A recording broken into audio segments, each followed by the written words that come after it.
ఉత్తరాంధ్ర ప్రజల ఆరాధ్య దైవం శ్రీ పైడితల్లమ్మ అమ్మవారి సిరిమాను జాతర విజయవంతంగా భక్తి శ్రద్ధల మధ్య నిర్వహించేందుకు అన్ని విభాగాలు సమన్వయంతో పనిచేయాలని విజయనగరం జిల్లా కలెక్టర్ రామసుందర్ రెడ్డి, జిల్లా పోలీస్ అధికారి ఏఆర్ దామోదర్ సూచించారు. జిల్లా కలెక్టర్, జిల్లా ఎస్పీ స్వయంగా సిరిమాను తిరిగే ప్రదేశాలు, భక్తుల రాకపోకల మార్గాలు, వాహన పార్కింగ్ ప్రాంతాలు పరిశీలించారు. ఈ సందర్భంగా కలెక్టర్ మాట్లాడుతూ శ్రీ పైడితల్లమ్మ జాతర ఉత్సవం ఉత్తరాంధ్ర సాంస్కృతిక చిహ్నమని, లక్షలాది మంది భక్తులు వచ్చే నేపథ్యంలో ఏ ఒక్కరికి ఇబ్బందులు లేకుండా చూడడం మనందరి బాధ్యత అని అన్నారు. పార్కింగ్, తాగునీరు, మరుగుదొడ్లు, విద్యుత్, వైద్య శిబిరాలు వంటి అన్ని సౌకర్యాలు సమగ్రంగా అందుబాటులో ఉండాలన్నారు. జాతర ప్రాంగణంలో శిథిలావస్థలో ఉన్న భవనాలపై ప్రత్యేక దృష్టి సారించి రక్షణ చర్యలు చేపట్టాలని జిల్లా కలెక్టర్ ఆదేశించారు. ఎస్పీ దామోదర్ మాట్లాడుతూ సిరిమాను జాతరలో భక్తుల రక్షణ కోసం సమగ్ర బందోబస్తు ఏర్పాటు చేయనున్నామన్నారు.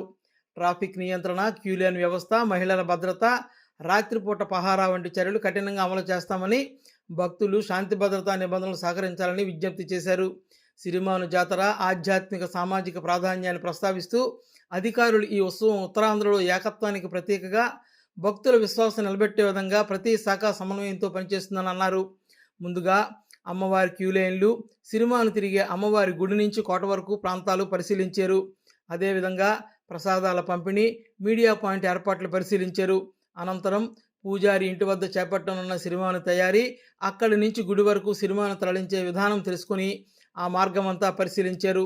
ఈ కార్యక్రమంలో ఆర్డీఓ కీర్తి, ఏసీపీ సౌమ్యలత, దేవాదాయ శాఖ assistant commissioner Sirisha, municipal commissioner Nannayya, తహసీల్దార్ కోర్మనాథ్, సిరిమాను పూజారి బంటుపల్లి వెంకట్రావు తదితరులు పాల్గొన్నారు.